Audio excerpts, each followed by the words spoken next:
Big boss Malayalam season 7 മൂന്നാം വാരത്തിലൂടെ പുരോഗമിക്കുമ്പോൾ ഇതുവരെ നടന്നതിൽ ഏറ്റവും ആവേശകരമായ ഗെയിമുകളാണ് ബിഗ് ബോസ് നൽകിയത്. ഫിസിക്കൽ ടാസ്കുകളല്ല, മറിച്ച് മൈൻഡ് ഗെയിമുകൾക്കാണ് ബിഗ് ബോസ് മത്സരാർത്ഥികളെ ക്ഷണിച്ചത്.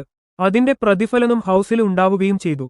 മത്സരാർത്ഥികൾക്കിടയിൽ ഒരു ടാസ്കിനിടെ ഇത്രയും വലിയ വാദപ്രതിവാദങ്ങൾ ഈ സീസണിൽ ഇതുവരെ നടന്നിട്ടുമില്ല. അക്കൂട്ടത്തിൽ ഏറ്റവും വലിയ രോഷപ്രകടനം നടത്തിയത് അക്ബർ ആയിരുന്നു. അനീഷിനെതിരെയായിരുന്നു അക്ബറിന്റെ രോഷപ്രകടനം. ഹാളിലെ സോഫയിൽ ഇട്ടിരുന്ന തലയിണകളിലൊന്നെടുത്ത് അനീഷിന് നേർക്ക് എറിയുകയായിരുന്നു അക്ബർ. തലയിണ അനീഷിന്റെ ദേഹത്ത് കൊണ്ടില്ലെങ്കിലും അക്ബറിന്റെ രോഷപ്രകടനം മറ്റുള്ളവരെ ഞെട്ടിക്കുന്ന തരത്തിലായിരുന്നു. ഇതുവരുന്ന വാരാന്ത്യ എപ്പിസോഡിൽ മോഹൻലാല് ചർച്ചയാക്കുമെന്ന് ഉറപ്പാണ്. അക്ബറിനെതിരെ അച്ചടക്ക നടപടിക്കും സാധ്യതയുണ്ട്. നടപടി എത്തരത്തിലുള്ളത് ആയിരിക്കുമെന്ന് അറിയാനുള്ള കാത്തിരിപ്പിലാണ് പ്രേക്ഷകര്.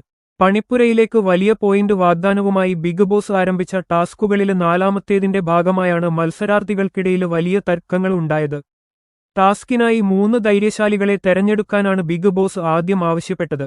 ഇതനുസരിച്ച് ഏറ്റവും വോട്ട് ലഭിച്ച ആര്യന്, ജിസൈല്, അനീഷ് എന്നിവര് ആക്ടിവിറ്റി ഏരിയയിലേക്ക് പോയി.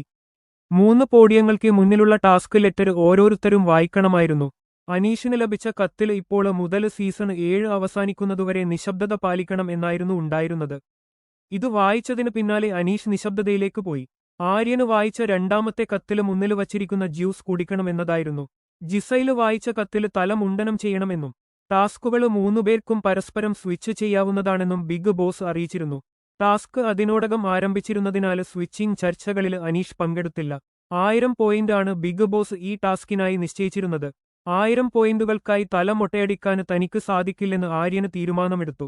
തനിക്കത് സാധിക്കില്ലെന്ന് ജിസൈലും നിലപാടെടുത്തു. ബിഗ് ബോസിന്റെ നിർദ്ദേശപ്രകാരം മറ്റു മത്സരാർത്ഥികളും ചർച്ചകൾക്കായി ആക്ടിവിറ്റി ഏരിയയിലെത്തിയത് വലിയ തർക്കങ്ങളിലേക്ക് പോയി. തുടർന്ന് ടാസ്കിൽ നിങ്ങൾ പരാജയപ്പെട്ടതായി ബിഗ് ബോസ് അറിയിച്ചു.